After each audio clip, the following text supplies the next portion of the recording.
Now, I am very, very excited for our next guest because when you think back to your childhood, there's programs like Postman Patch, you've maybe got Noddy, but do you remember the Mr. Men and the books? You have to put it up there in one of the most popular publications of all time, the Mr. Men. And I saw this great documentary, but rather than me waffle on about it, because I don't know very much about it, we've got this morning's special guest, and it is Ben Daly. Good morning, Ben. Hey! We're so excited to have you on because I love people who have got a passion about something, and you most certainly have. So it's Mr. Men, isn't it, for you? Yeah, Mr. Men and Little Miss, they've been practically my life since I was about 4 or 5 years of age. And why the Mr. Men and Little Misses? Is it the colours? Is it the shapes? What attracts you to them most? I would say it's the bright colours, the lovely shapes, and and then there's always in a Mr. Man or Little Miss book a moral. So like Mr. Nosy learns not to be so nosy. You've got Little Miss Bossy learns not to be so bossy. Amazing stuff. So you've got your collection, which we'll move on to in a moment's time, but which one is your favourite? So if you could only pick one of them, which would it be, Ben? My favourite Mr. Man is Mr. Silly, a bit like me. Now, Mr. Silly, so you'll have to explain what Mr. Silly looks like, because I get very confused with these. So Mr. Silly, which one's that? Mr. Silly, he has a orange hat and he is a bit of a mustard colour. Okay.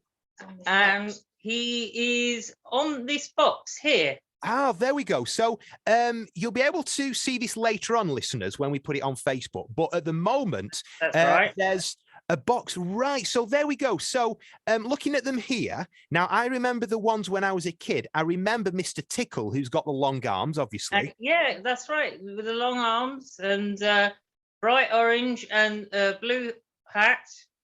And the one that I don't know the name of, but I do remember, is the one that's a wine colour and it's got the monocle. Which one's that? Oh, that's Mr. Uppity. Now, there's been a change in his name. Okay. And just recently, and it's due to political correctness again.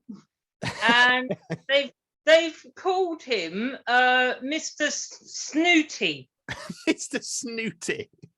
So how do you feel about these changes? Because you're a hardened fan. So if they start changing the names to be all political correct, what do you make of that? I think it's okay to do it for political correct reasons, but if you was to then start changing the shapes of the actual characters themselves, I think that's where it kind of draws a line. And we haven't done that yet so far. So you're all right with the names, but if they start changing the shapes, then you'll be lodging an official complaint. Yeah, and the accents as well. The accents. Glad to hear it. And the other one I remember as well, you know all the names, so I'll tell you what I remember them looking like, and then you'll go, ah, that's such a buddy. It's the round ball shaped one that's got almost the bandages, which I can see on Mr. your T-shirt now. Mr. Bump, how did I not know that? So Mr. Bump, I remember him as a child, but there's some on your T-shirt, which again, you'll be able to see on the video. Some of these new ones, because I don't remember all of those. Yeah, there's quite a lot of characters out there. I mean, there's over 43 Mr. Men and over 43 Little Miss. So when they bring in a new one, Ben, so when they say that they're going to be bringing a new one, do you feel excited or do you feel a little bit sort of scared because they're tampering with things? Which, what the new character is going to be, what it's going to look like. They did the Spice Girls ones, and I thought that was a bit of a promotional plug for both parties and things, and I thought that was a bit cheeky. You know, and then the Doctor Who ones as well. And the latest one is Mr. Bolt. Obviously, that's to do with running. Yeah, Mr. Bolt. And Usain Bolt. Usain Bolt. This is interesting. So I don't remember them doing this previously, where they're almost making ones to fit in with culture and society. Yeah, that's right. Tell us about your collection then, because this has gone massive, hasn't it? And would you say that you're the biggest collector in the world?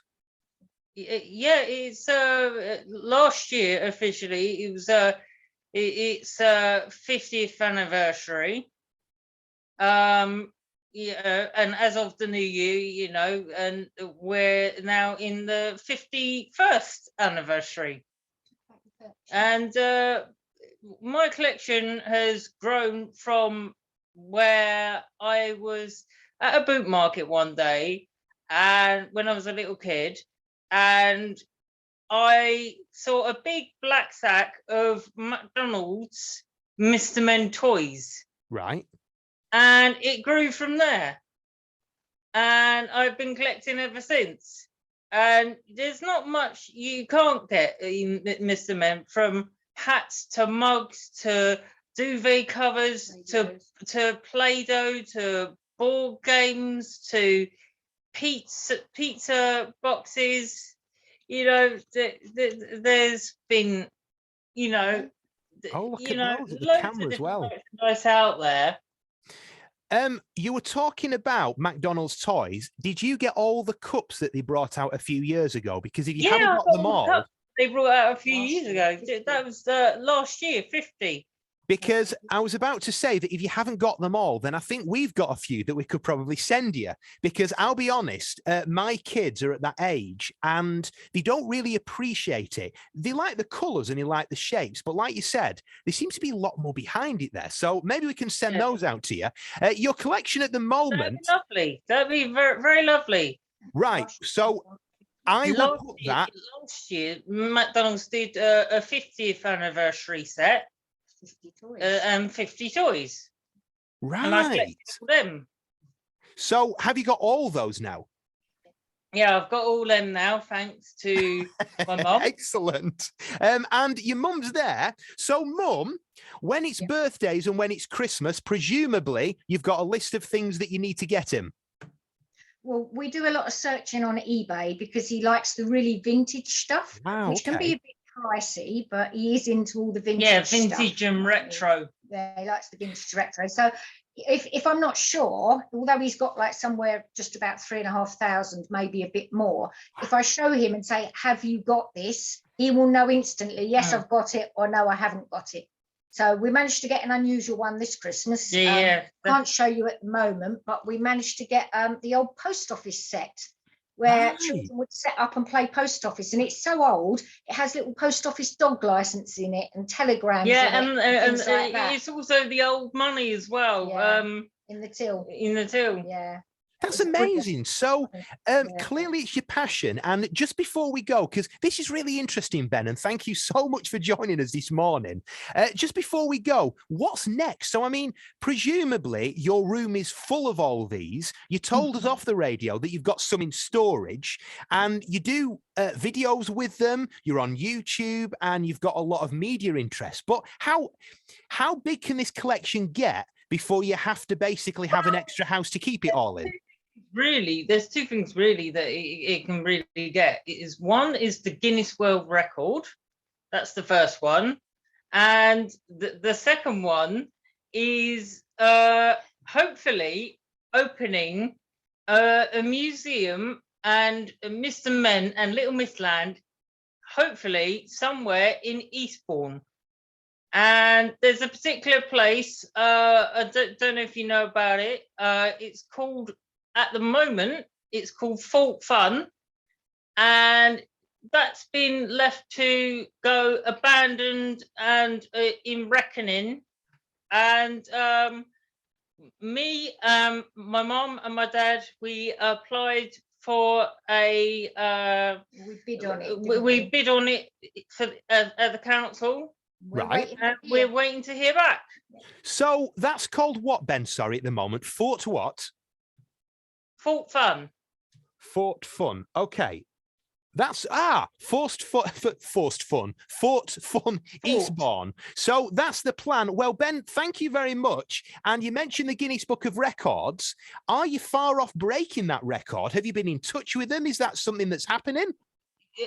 Actually, they got in touch with us. They did. Right. And we said at the time of speaking, we wasn't quite ready yet, but I think we're getting pretty damn close.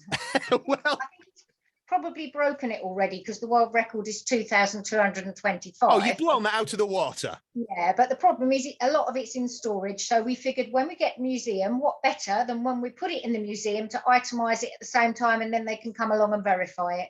So when you've got your museum, when you've got your theme park, can we officially come and open it? And can we present you with the Guinness Book of Records certificate? Yes, yeah, you can do that. I'd love that. And bring Susie. We will do. Susie Kennedy will be there. And Yeah. we'll bring the whole team down and we'll do a live broadcast from your museum, your theme park, and whatever else happens between now and then. Ben, thank you so much, my friend. It's been a pleasure. And you keep collecting, won't you? And you. Can I say one more thing? Yep, you go. Oh, hold on a minute. Yes, you can. Go on. Right. Where you can find me, I am doing a shoot today. In fact, Okay. when I go off, you will find me on a Friday on a YouTube channel called Bumbleland. Bumbleland. So if we search out Bumbleland and we subscribe, we'll see you every Friday. Not every Friday, Most of them. but Quite you often. will quite often see me on there. Right. We will keep an eye on that. Ladies and gentlemen, Bumbleland, that's where you'll find Ben. And presumably we'll be able to see your whole collection on there as well. Yes, you can. Yes. Right. Ben, you take care, my friend, and have a great day, won't you? All right. Thank you very much. Bye. There we go. I told you he'd be a fabulous